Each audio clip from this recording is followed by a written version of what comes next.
At first, the first rhino which was highly discovered in Africa was a white rhino, and it was discovered by the Dutch settlers in Africa. So they were just calling white rhino, they were calling fight. So people may start fight and say white. So the name stuck to be white. In fact, it's not really white in color. 43-year-old Sudan is the remaining male Northern White Rhino in the planet. Over the last 6 years, Sudan and the 5 rangers assigned to him seem to have developed a bond. Sudan is perhaps the most traveled rhino in the world. In 1975, he was taken from his natural habitat in Sudan.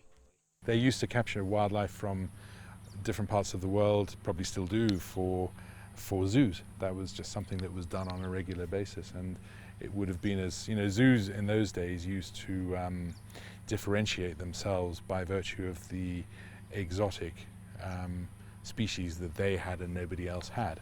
So my guess is that, you know, the Czech zoo probably said we need a Northern White Rhino, and they got permission from the Sudanese government to go and capture Northern White Rhinos in the wild, and that's what happened. It was a fairly typical thing that happened a lot in those days across the world, with many different species. It could be described as a blessing in disguise, because over the last 3 decades, as war ravaged Central Africa and Sudan, the protection of these majestic creatures was never a priority. Those not killed during battles were hunted for their horns to sustain the flow of weapons. But then in Asian countries, they believe that perhaps it could be used to cure diseases, or it could be used as an aphrodisiac. Scientifically, that's incorrect. Rhino horn is in fact made of fingernail, so it's no different from the fingernails on your hands or my hands.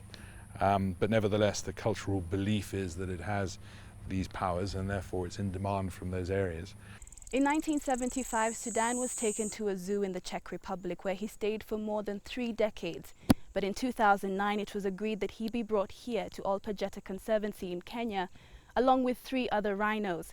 And now Sudan remains the only hope for his species.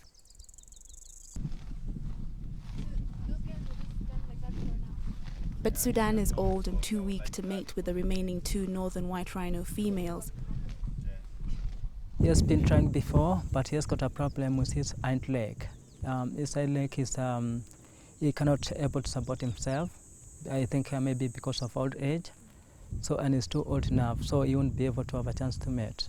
Wild animals taken into zoo conditions, where the day length is different, where the temperatures are different, where the climate is different, where the food is different, where they're not able to interact socially in the way that they would normally interact in the wild, etc., etc., tend not to breed as effectively. But that's not true of all species. It's particularly true of rhinos. Experts believe that even with a 30% chance of success, in vitro fertilization is the only way to save the species. And if the sperm is not strong enough to swim to the female egg, we will have to do what we call injection, sperm injection, intracytoplasmic sperm injection. Where we pick the sperm and inject it into the egg, so that then with the right conditions, fertilization will take place. So with this embryo, you now need to implant it into the female surrogate, not the Northern White Rhino females, because they cannot carry pregnancy. But this process will cost at least £500,000. Ol Pajeta Conservancy has come up with a global campaign to save Sudan's species, called Make a Rhino Campaign. So far, donors have given £11,800, barely enough, but they remain hopeful. You know, the chances of it not working are very high.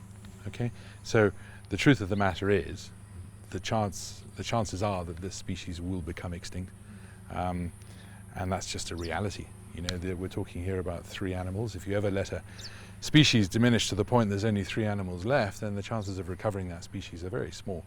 And even if you were to recover that species, the genetic diversity within that species would be so limited that it would remain compromised from that perspective. So the truth of the matter is, this is an extinct species to all intents and purposes. So what we're trying to do is a last-ditch attempt, because we believe that's our moral obligation. But we realise that the chances of making it happen are very small.